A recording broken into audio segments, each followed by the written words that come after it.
1 मे रोजी महाराष्ट्र दिन व कामगार दिनाचे औचित्य साधून हमाल व कामगार राजांची हत्ती, उंट आणि घोड्यावरून मिरवणूक तसेच सालाबादप्रमाणे भव्य कामगार मेळावा आयोजित करण्यात आला आहे।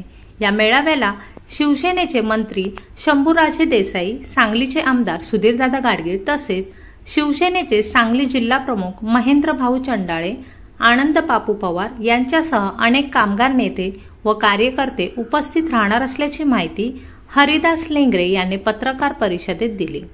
महाराष्ट्र जनविकास माथाडी ट्रान्सपोर्ट आणि जनरल कामगार युनियनचे संस्थापक हरिदास लेंगरे आणि संघटनेचे सर्व पदाधिकारी यांच्या वतीने हमाल कामगार राजाची हत्तीवरून मिरवणूक तसेच कामगारांचा भव्य कामगार मेळावा आयोजित केला आहे। हा कार्यक्रम विजयनगर कुपवाड रोड संजीवनी हनुमान मंदिर जवळ 1 मे रोजी सायंकाळी 5 ते 8 वाजेपर्यंत आयोजित करण्यात आले आहे। यावेळी प्रदीप शिंदे, विलास काळे, राहुल दुधाळ, सुरेश घाडगे सह आदी पदाधिकारी उपस्थित होते।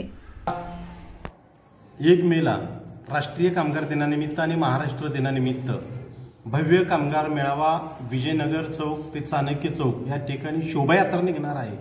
संजीवनी हनुमान मंदिर ट्रस्टच्या समोर हा मेळावा ठेवलेला आहे। या मेळाव्यासाठी राज्याचे मंत्री नामदार शंभूराज देसाई, आमदार सुहासभाई बाबर आणि शिवसेनेचे स्थानिक पदाधिकारी आमचे दोन्ही जिल्हा प्रमुख महेंद्रभाऊ चंडाळे आणि आनंदराव पाटील आणि जिल्ह्यातील सर्व शिवसेनेचे पदाधिकारी आणि जिल्ह्यातून जवळपास 5000 कामगार या कार्यक्रमाला उपस्थित राहणार आहेत आणि ही शोभायात्रा संध्याकाळी 5 वाजल्यापासून 7 वाजेपर्यंत निघणार आहे। 21 कामगारांचा सन्मान त्या ठिकाणी होतोय आणि मला वाटते सांगली जिल्ह्यात प्रथमच महाराष्ट्रामध्ये कामगारांची उंट, हत्ती, घोड्यावरून कामगारांच्या सन्मानासाठी आम्ही मिरवणूक काढतोय।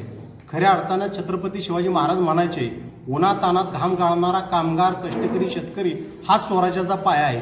तोच विचार लोकमाता देवी अहिल्याबाई होळकरांनी सांगितला, तोच विचार महात्मा फुलेंनी सांगितला, तोच विचार विश्वरत्न डॉक्टर बाबासाहेब आंबेडकरांनी सांगितला, अण्णाभाऊ साठेंनी सांगितला आणि म्हणून कामगार दिन आणि महाराष्ट्र दिनाचं औचित्य साधून आम्ही ह्या कामगारांचा सन्मान करण्यासाठी हा मेळावा आयोजित केलेला आहे।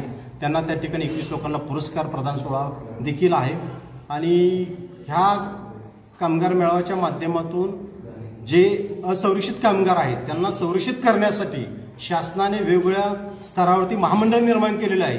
त्या महामंडळामध्ये त्यांची नोंदणी व्हावी आणि ह्या कामगारांना न्याय मिळावा हा मुख्य उद्देश आहे। कामगारांच्या मध्ये जनजागृती व्हावी आणि मी जिल्ह्यातील आसपासमधील सर्व कामगारांना आपल्या वाहिनीच्या माध्यमातून विनंती करतो की तुमच्या भविष्यासाठी तुम्ही जास्तीत जास्त संख्येने या ठिकाणी उपस्थित राहा।